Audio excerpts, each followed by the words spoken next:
নাইমুর রজনীর দিকে তাকিয়ে বলল, রজনী? সাদমান বলল, হুম, মিস সিনিয়র। ওনাকে ভালোবাসিস তুই? রজনী তড়িৎ গতিতে তাকালো সাদমানের দিকে। সাদমানের মুখে লেগে আছে হাসি। সাদমান মাথা ঝাঁকিয়ে হ্যাঁ বলছে। রজনী সহসা বসা থেকে উঠে দাঁড়ালো। রুয়াতের দিকে তাকিয়ে বলল, রুয়াত, আমি আসছি। রাত অনেক হয়েছে, মেডিসিন খেয়ে ঘুমোতে হবে। রজনী চলে গেল। সাদমান হাই তুলতে তুলতে বলল, তোমার বোন পালিয়ে গেল রোয়াত, বোঝাবে না ওকে? দয়ারের কষ্টটা বোঝো একটু। রুয়াত কি বলবে বুঝতে পারল না। সাদমানকে বলে দেওয়া উচিত রজনীর ব্যাপারে সব কথা। তারপর হয়তো এমন করবে না তার বোনকে নিয়ে। রুয়াত ফোনের সময় দেখে নিল। তারপর বসা থেকে উঠে দাঁড়িয়ে সাফায়েতের দিকে তাকিয়ে বলে, আমি রুমে গেলাম। রুয়াত চলে গেল। মৃদুলেরও সকালে উঠে অফিসে যেতে হবে দেখে সেও চলে গেল। রুয়াত মধ্যসিঁড়িতে এসে বসে সাফায়েতকে মেসেজ পাঠালো।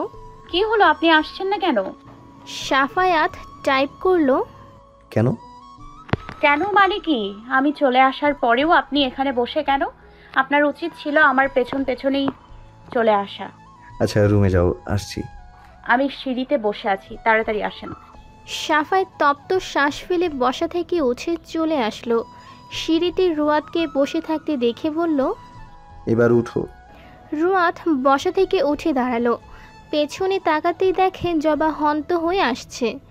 রুয়াত সিঁড়ি থেকে নামার সময় ইচ্ছে করে উষ্টা খেয়ে পড়ে যেতে নিলে সাফায়েত ধরে ফেলে।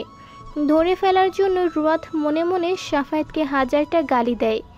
তার কেন ধরতে হবে? সে কি ধরে ফেলার জন্য পড়ে যাওয়ার অ্যাক্টিং করেছে? সাফায়েত রুয়াতকে সোজা করে দাঁড় করিয়ে বলে, সাবধানে হাঁটতে পারো না? রুয়াত পাটা খোঁড়ার মতো করে মন খারাপ করে বলল, পা দুটো ভীষণ ব্যথা করছে সাফু, একটু রুম অবধি নিয়ে চলুন না, কোলে করে। সাফায়াত ভ্রু কুঁচকাল। সন্দিহান হয়ে বলল, সত্যিই পা ব্যথা করছে? কিন্তু পড়ার আগেই তো আমি ধরে ফেললাম। সাফায়াত এখনও জবাকে খেয়াল করেনি। রুয়াত বলল, আমি কি মিথ্যা বলি? সত্যি ব্যথা করছে। ধরে ফেলেছেন তো কি হয়েছে? ধরে ফেলে কি ব্যথা পাওয়া যায় নাকি? সাফায়াত তর্ক না করে রুয়াতকে পাজা কোলে তুলে নিয়ে রুমে চলে আসলো। জবার রাগে ফুঁসতে ফুঁসতে বলে উঠল, তোমাকে আমি দেখে নিব রুয়াত। আমাকে রাগাতে চাইছো? তুমি চেনো না আমাকে। আমার জিনিসের উপর নিজের অধিকার স্থাপিত করছো, এর ফল তো ভোগ করবেই। সাদমান জবাকে দাঁড়িয়ে থাকতে দেখে বলে, আরে সিঁড়ির মাঝে দাঁড়িয়ে কেন? এক পাশে দাঁড়াও, যেতে দাও। জবা সরে দাঁড়ালো। সাদমান রুনাকে নিয়ে নিচে নামলো। ছাদে কেবল রইল সানজিদা আর নাইমুর। সানজিদা ছাদ থেকে নামার জন্য উদ্যত হলে নাইমুর বলে ওঠে, আসার পর থেকে কথা কেন বলছি না সঞ্জু? 4 দিন পর মানুষটার মুখে সঞ্জু নামটা শুনে কলিজা ঠান্ডা হয়ে গেল। পিছু ফিরে বলল, আপনি বলছেন কথা আমার সাথে? আমি কেন যে আগে কথা বলতে যাব? এই যে বলছি আগ বাড়িয়ে। আমিও তো কথা বলছি। চলে যাচ্ছ কেন তাহলে? পাশে এসে বসো। ঘুমাবো না? একটু পরে না হয় ঘুমিও। সানজিদা এগিয়ে আসলো। সে ঢের জানে কেন পাশে বসতে বলছে তাকে। সানজিদা নাইমুরের পাশে বসে বলল, বসলাম। পাক্কা 5 মিনিট পাবেন তাকিয়ে থাকার জন্য। ধন্যবাদ সঞ্জু, আমার জীবনে ভালোবাসা হয়ে আসার জন্য। ভালোবাসি। সানজিদা মুচকি হেসে বলল, ভালোবাসি আপনাকে। সাফায়াত রুয়াতকে নিয়ে সোজা রুমে ঢুকে বিছানায় বসিয়ে দিয়ে বললে, কই ব্যথা পেয়েছো বলো, আমি মলম লাগিয়ে দিই। কথাটা বলে সাফায়াত ড্রয়ার খুঁজতে লাগলো। রুয়াত বিছানায় শুয়ে বলে, আপাতত ব্যথা নেই, সকাল হলে আবার ব্যথা শুরু হবে পায়ের সাথে মাথা। এখন শান্তি লাগছে। সাফায়াত বুঝল না রুয়াতের কথার কোনো মানে।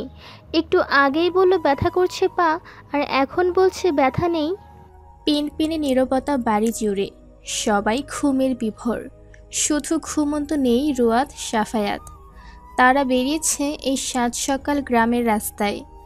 গ্রামের স্নিগ্ধ সকালটা একান্তভাবে উপভোগ করছে তারা। রুয়াতের পরনে নেভি ব্লু কালারের সালোয়ার কামিজ আর সাফায়েতের শরীর টিয়া রঙের শার্ট। রুয়াত সাফায়েতের হাত ধরে হেঁটে চলছে গ্রামের এই আঁকাবাঁকা মেঠো পথ দিয়ে। দু একজনের দেখা মিলছে চলন্ত রাস্তায়। সাফায়েত চেনা কাউকে দেখলে হাসি মুখে কুশলাদি করছে আর রুয়াতের পরিচয় জানাচ্ছে।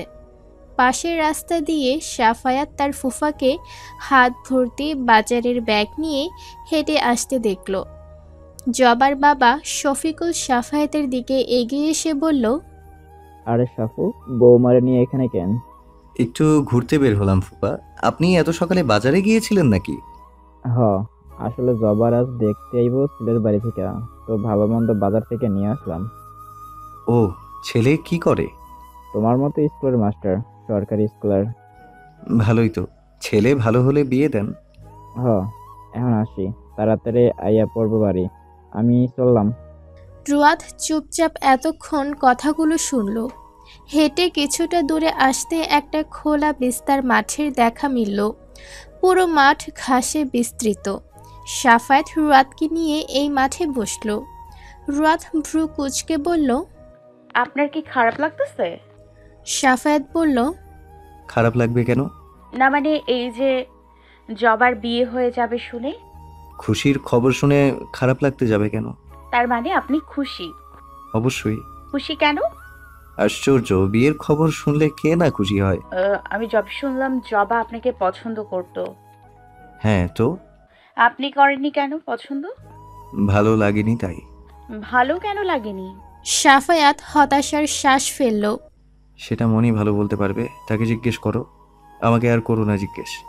তুমি ভীষণ জেলাস মেয়ে। এত জেলাস হও কেন জবাকে দেখলে? আমাদের বিয়ে হয়ে গেছে, ওর পছন্দ করায় আর না করায় কিছু যায় আসে না। আমি তো তোমার নামেই দলিল করা, তবুও মিছে রাগ করো। রুয়াত মুখ বাঁকালো।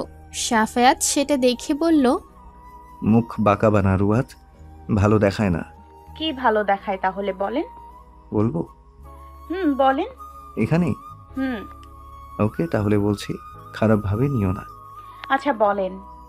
যখন গোসল শেষ করে ওন্না ছাড়াই মাথায় টাওয়েল জড়িয়ে ওয়াশরুম থেকে বের হও, তখন এত হট লাগে তোমায় যা বলার বাহিরে। রুয়াত মাথাটা ঝুঁকে বেঁকিয়ে বলে, আপনি তখন তাকায় থাকেন আমার দিকে। তাকাতে না চাইলেও চোখ চলে যায়। অস্বস্তি হয় আপনার? মজার ছলে বলল রুয়াত। সাফায়াত রুয়াতকে দেখতে দেখতে বলে, হওয়াটাই স্বাভাবিক না? After all I am a strong young man and I am already feeling honey. Ruat লজ্জা পেল। কথাটা শুনে ভালোও লাগলো। রুয়াত তো চাইছিল রসকসহীন কাঠখোট্টা মানুষটা তার প্রতি আকর্ষিত হোক। রুয়াত চোখ টিপে বলল, এখন থেকে আর রুমে থাকলে ওড়নায় নিবই না। সাফায়াত বাঁকা হাসল। সাথে জামাটা না থাকলেও চলবে, তাহলে আমাকে কষ্ট করে খোলার জন্য অযথা টাইম ওয়েস্ট করতে হবে না। রুয়াত এবার কেশে উঠল। ও তো ভেবেছিল সাফায়াত মানা করবে, কিন্তু এই লোক তো কয়েক ধাপ এগিয়ে। চলুন বাসায় যাওয়া যাক। সাফায়াত রুয়াতকে রাগানোর জন্য বলল, কেন, তোর সইছে না? এখনই চাইছো? এখন তো ফিল আসবে না, রাত হোক। রুয়াত রেগে তাকালো। আর একবার এভাবে বলবেন তো মাথার চুলগুলো সব টেনে ফেলবো। অসভ্য পুরুষ। কিছু না করেও না ধরেও অসভ্য বলতে পারো না আমায়? উঠবেন আপনি নাকি আমি একাই হাঁটা ধরবো? সাফায়াত উঠে দাঁড়ালো। রুয়াতের হাত ধরে হাঁটা ধরল। জবা সকাল থেকে রেগে রয়েছে। তার বাবা মা তাকে না জানিয়েই বিয়ের বন্দোবস্ত করতেছে। বিয়েটা ভাঙার জন্য জবা উঠানে পায়চারি করছে। হঠাৎ সদর দরজায় চোখ যেতেই সাফায়াত আর রুয়াতকে একসাথে ভেতরে আসতে দেখে রাগটা তর তর করে আরও বেড়ে গেল। রুয়াত জবার কাটা গায়ে নুনের ছিটা দেওয়ার জন্য সাফায়াতকে টেনে জবার সামনে দাঁড়িয়ে বলে, আগাম বিয়ের জন্য শুভেচ্ছা রইল তোমার আপু। আমি আর সাফু তো মনে হয় থাকবো না বিয়েতে, তবুও মন থেকে আমি আর সাফু দোয়া করি তুমি বিয়ে করে তারপর সুখী হও। তার আগে আর সুখী হইও না। জবা দাঁতে দাঁত চেপে কথাটা হজম করে চলে যায়। রুয়াত দাঁত কেলিয়ে সাফায়াতের দিকে তাকায়। সাফায়াত রুয়াতের দিকে তাকিয়ে আছে। দেখলেন আপনাকে একতরফা পছন্দ করা এক্স রেগে চলে গেল। তুমি কি চুলোচুরি করতে চাও নাকি তার সাথে? মোটেও না, তবে আপনার সাথে আমাকে দেখলে ও রেগে উঠবে কেন? ওর ওই রাগটাকে আমি আরো বাড়িয়ে দিব। এখন চলুন রুমে। বিকেলের দিকে জবাকে দেখতে আসলো পাত্রপক্ষ। জবা যাবে না পাত্রপক্ষের সামনে, সেজন্য জবার মা এসেছে রুয়াতের কাছে। বাড়ির বউ হিসেবে তো তারও থাকার কথা পাশে। রুয়াত সুন্দর করে সেজে গুজে শাড়ি পরে জবার রুমে আসলো। জবা নীল রঙের জামদানি শাড়ি পরেছে, পাশে আছে শরবতের আর মিষ্টির ট্রেটা। রুয়াত সেটা হাতে নিয়ে জবার সামনে ধরে বলে, তুমি কি আইবুড়ো থাকার ভাবনা নিয়ে বসে আছো নাকি ছ্যাঁকা খেয়ে দেবদাস হবে ভাবছো? কোনটা? রুয়াত জবার কথাকে পাত্তা দিল না। হাতের ট্রেটা জোর করে জবার হাতে ঠেসে দিয়ে বলে, এটা নাও আর চুপচাপ ওখানে গিয়ে বসো। তোমার এই দেখাদেখির চক্করে আমার জামাইয়ের সাথে আমার একান্তভাবে সময় কাটাতে দিচ্ছে না। তাড়াতাড়ি গিয়ে বসো। জবার মা চলে আসলো। মেয়েকে ঠায় দাঁড়িয়ে থাকতে দেখে রেগে বলল। জবা রেগে তাকালো রুয়াতের দিকে। রুয়াত হাসছে। মাকে ভীষণ ভয় পায় জবা। এখন না গেলে সত্যি সত্যি রুয়াতের সামনে পিটানি দিবে। ট্রেটা হাতে নিয়ে চলে গেল। রুয়াত উঠানে চলে আসলো। রজনী দাঁড়িয়ে আছে বেলি গাছের নিচে। সাদমান বেলকুনি থেকে দেখে চলেছে রজনীকে। রুয়াত দেখল সেসব, তাই সোজা চলে গেল সাদমানের কাছে। দরজায় টোকা দিয়ে বলল, ভাই আসবো?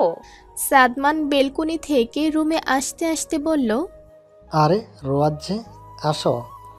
রুয়াত ভেতরে ঢুকলো। ফ্রি আছেন? কিছু বলবে? হ্যাঁ। বলো।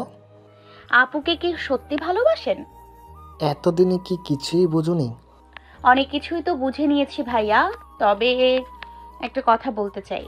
পুরুষ মানুষ বিয়ে কেন করে জানেন? অবশ্যই জানি, নিজের একাকিত্বকে দূরে সরাতে, বর্ষা বিশ্বাসযোগ্য একটা মানুষ পেতে, হাসি খুশি দুঃখগুলো ভাগ করে নিতে, কিছুটা শারীরিক চাহিদাও আছে সেটা করতে, সবার উদ্দেশ্য সুন্দর একটা সংসার পাততে। বুঝলাম। আচ্ছা, একটা পুরুষের কাছে সবচেয়ে সুখকর ডাক কোনটা? সাদমান চোখ বুঝে নিল। ভেসে উঠল ফুটফুটে তার আর রজনীর অংশ এক নরম তুলতুলে ছোট্ট মুখশ্রী। বাবা ডাক। সেটাই যদি কখনো শুনতে না পান তাহলে কেমন হবে? সহসা চোখে মেলে তাকালো সাদমান। কেন শুনবো না বাবা ডাক? খোলামেলা বলছি, আমার আপাই বাচ্চা জন্ম দিতে অক্ষম। আপনি নিশ্চয়ই চাইবেন না এমন মেয়েকে সঙ্গী করতে, তাই বলে দিলাম। এবার যা করবেন ভেবেচিন্তে করবেন। সাদমান রুমের জানালা দিয়ে তাকালো বেলি গাছের নিচে দাঁড়িয়ে থাকার রজনীর দিকে। তোমার কি ধারণা রোয়াত, এটা শোনার পর আমি আমার ভালোবাসাকে অস্বীকার করব? করতেও পারেন। যেখানে বিয়ের পর সন্তান জন্ম দিতে অক্ষম হওয়ায় নওফিল আপাকে ডিভোর্স দিয়ে সবকিছু অস্বীকার করেছিল, সেখানে আপনিও করবেন নিশ্চয়ই। আমি নৌফিল না রোয়াত, আমি সাদমান। সাদমানরা জানে ভালোবাসা অস্বীকার মতো অনুভূতি না, আর যারা করে তারা তো কখনো ভালোই বাসেনি প্রত্যক্ষ পথে। বিজ্ঞানের অনেক পদ্ধতি আছে বাচ্চা নেওয়ার, আমরা সেটা অবলম্বন করব। তা না হলে কোনো এতিমখানা থেকে বাচ্চা এডিট করব। তুমি জাস্ট তোমার বোনকে বোঝাও, আমার বাবা মায়ের কাছে এসব সমস্যা কোনো ম্যাটার করে না। ওরা বাইরের দেশে থেকে অভ্যস্ত, ওখানে প্রতিনিয়ত এগুলো হচ্ছে। এসবের জন্য কেউ কখনো নিজের থেকে দায়ী থাকে না। আমার মা বুঝবে এটা। তার মানে আপনি সব জেনেও এগোতে চাইছেন? সাদমান দীর্ঘশ্বাস ফেলল। হ্যাঁ, আই মিন রজনী, আমার আপত্তি না থাকলে ওনারও আপত্তি না থাকার কথা না। আপনি আবেগে ভেসে এসব বলছেন ভাইয়া। 2 দিন ভাবুন, সময় নিন, তারপর সিদ্ধান্ত নিয়ে জানান। আসছি। রুয়াত চলে গেল। সাদমান ঠায় দাঁড়িয়ে রইল। তার মোটেও নিজের জন্য চিন্তা হচ্ছে না।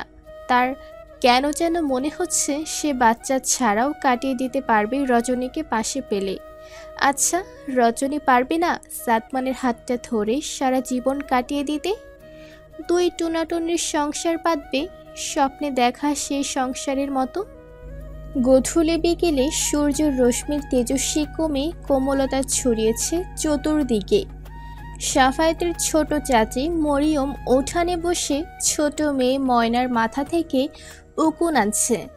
পাশেই বেলি ফুলের গাছের তলায় বসে দেখছে রজনী। মরিয়ম উকুন আনার সময় আর চোখে একটু পরপর রজনীকে দেখছে। রজনীর চোখে পড়ল বিষয়টা। মরিয়ম বেগম হয়তো রজনীর সাথে কথা বলতে চাইছে, ইতস্তত বোধ করছে, হয়তো বলতে পারছে না। সেজন্য রজনী নিজেই আগ বাড়িয়ে বলল, আপনার মেয়ে কিসে পড়াশোনা করে আন্টি? মরিয়ম বেগম